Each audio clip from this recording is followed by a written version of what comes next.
আমি জানি তোমরা অনেকেই চাও এরকম পারফেক্ট একটা ফ্রুট কেক বানাতে, যেটা হবে একদম এগলেস আর কোনো রকম ফ্যান্সি ইনগ্রেডিয়েন্টস ছাড়া। তো আজকের এই কেক রেসিপিটাতে আমি কোনো রকমের দই, কনডেন্স মিল্ক এবং বাটার ইউজ করিনি, শুধুমাত্র তোমাদের জন্য, যাতে তোমরা সবাই এটা বাড়িতে বানাতে পারো আর খেতে হবে জাস্ট দুর্দান্ত, একদম মুখে লেগে থাকার মতো।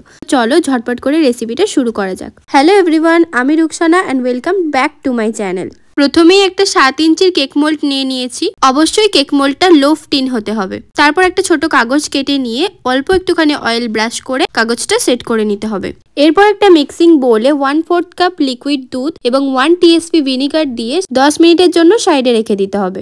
এর ফলে আমরা বাড়িতেই বাটার মিল্ক তৈরি করে নিতে পারবো। এরপর 1 কাপ ময়দা এবং 1/3 কাপ চিনিটা মেপে নেবে। 1 কাপ ময়দা মানে 134 গ্রাম ময়দা এবং 1/3 কাপ চিনি মানে 85 গ্রাম চিনি মেপে নিতে হবে। চিনিটা অবশ্যই গুঁড়ো চিনি ইউজ করতে হবে। এরপর আমরা যে বাটার মিল্কটা তৈরি করেছিলাম সেই বাটার মিল্কের মধ্যে চিনিটা অ্যাড করে 1/4 কাপ নর্মাল রিফাইন্ড সাদা তেল দিয়ে নিয়েছি। অবশ্যই খেয়াল রাখতে হবে এই তেলটার মধ্যে কোনো রকম যেন স্মেল না থাকে। এরপরে 1 টিএসপি ভ্যানিলা এসেন্স দিয়ে দেবো।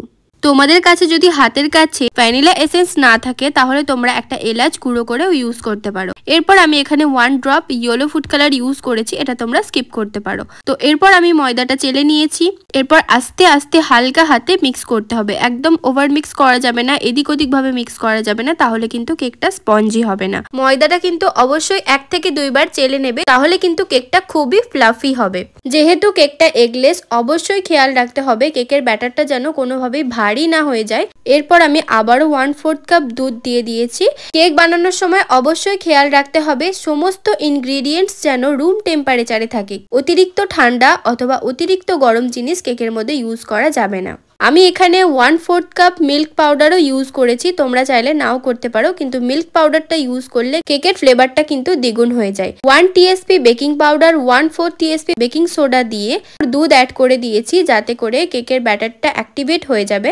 অবশ্যই খেয়াল রাখতে হবে যেন বেকিং পাউডার আর বেকিং সোডাটা খুব বেশি পুরনো না হয়, তবেই কিন্তু কেকটা পারফেক্ট হবে। এই রেসিপিতে আমি কতটা কি উপকরণ ব্যবহার করেছি সবটাই আমি ডিটেলসে ডেসক্রিপশনে দিয়ে দিয়েছি, তোমরা একবার ওখান থেকে চেক আউট করে নিতে পারো। এরপর আর কোনোভাবেই কিন্তু হুইস্ক ইউজ করবে না, স্প্যাচুলা দিয়ে আস্তে আস্তে হালকা হাতে ফোল্ডিং মেথডে মিক্স করে নেবে। তোমরা যদি কেকটা গ্যাসে বেক করো তাহলে 5 থেকে 10 মিনিটের জন্য আগে থেকে একটা হাঁড়ি অথবা পাতিল প্রিহিট করার জন্য রেখে দেবে। আর যদি ওটিজিতে বেক করো তাহলে ওটিজিটা 5 থেকে 10 মিনিটের জন্য প্রিহিট করে নেবে। এই যে দেখো, আমি কেকের ব্যাটারটা একদম সুন্দর করে কাট অ্যান্ড ফোল্ড মেথডে রেডি করে নিয়েছি। এরপর আমি কিছু ড্রাই ফ্রুটস নিয়ে নিয়েছি, টুটি ফ্রুটি এবং কিছুটা আলমন্ডস নিয়েছি। তোমরা এখানে তোমাদের পছন্দ মতো ড্রাই ফ্রুটস ইউজ করতে পারো। এরপর টুটি ফ্রুটি এবং কাঠবাদামের মধ্যে আমি কিছুটা ময়দা দিয়ে কোট করে নিয়েছি। এর ফলে এগুলো কোনোভাবেই কেকের তলানিতে চলে যাবে না, কেকের মাঝখানেই থাকবে এবং কেকটা কাটার পর কেকের বাইটে বাইটে আমরা ড্রাই ফ্রুটস পাবো। এরপর ড্রাই ফ্রুটস গুলো কেকের ব্যাটারের সাথে ভালো করে মিক্স করে নিতে হবে। ওভার মিক্স কোনোভাবেই করা যাবে না, হালকা হাতে মিক্স করতে হবে। এই কেকটা যদি তোমরা বাড়িতে একবার হলেও ট্রাই করো তাহলে কিন্তু আমাকে অবশ্যই কমেন্ট করে জানাবে যে কেকের টেস্ট এবং আউটকামটা কেমন হয়েছিল। আর কেক বানাতে তোমাদের আর অন্য কোনো কোয়ারিজ থাকলে সেটাও আমাকে কমেন্ট করে জানাবে। তোমাদের সবার প্রবলেমের উপরে আমি একটা ডিটেল ভিডিও পোস্ট করব। তো যাই হোক, এরপর কেকের ব্যাটারটা আমি কেকের মোল্ডের মধ্যে ঢেলে নিয়েছি।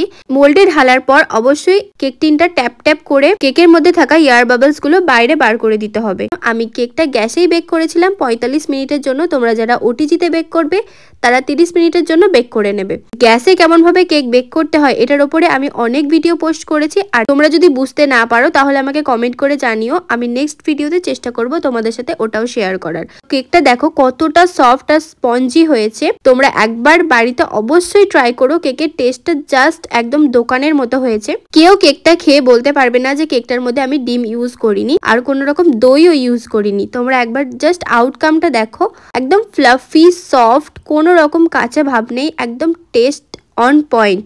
যখন আমি কেকটা বেক করছিলাম এত সুন্দর সুঘ্রাণ আসছিল, আমাদের পুরো বাড়িতে কেকের একটা স্মেল ছড়িয়ে গিয়েছিল।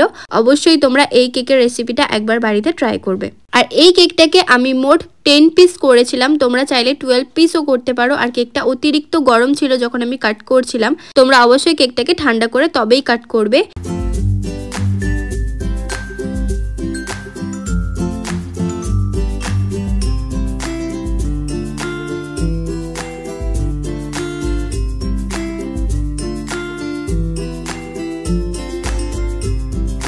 ভিডিওটা কেমন লাগলো সেটা কিন্তু অবশ্যই কমেন্ট করে জানাবে। ভালো লাগলে একটা লাইক, কমেন্ট আর শেয়ার করে দেবে। কেকটা কিন্তু অবশ্যই তোমার ফ্রেন্ডস আর ফ্যামিলির সাথে শেয়ার করবে, যাতে তারাও এই কেকের রেসিপিটা একবার হলে ট্রাই করতে পারে। এরপরে তোমাদের সঙ্গে আমি কোন কেকের রেসিপিটা শেয়ার করব সেটাও কিন্তু আমাকে কমেন্ট করে জানাবে। যার কমেন্টে সব থেকে বেশি লাইক থাকবে সেই রেসিপিটা আমি নেক্সট ভিডিওতে শেয়ার করব। তো আজকের মতো এতটুকুই, দেখা হবে আবার নেক্সট ভিডিওতে। বাই।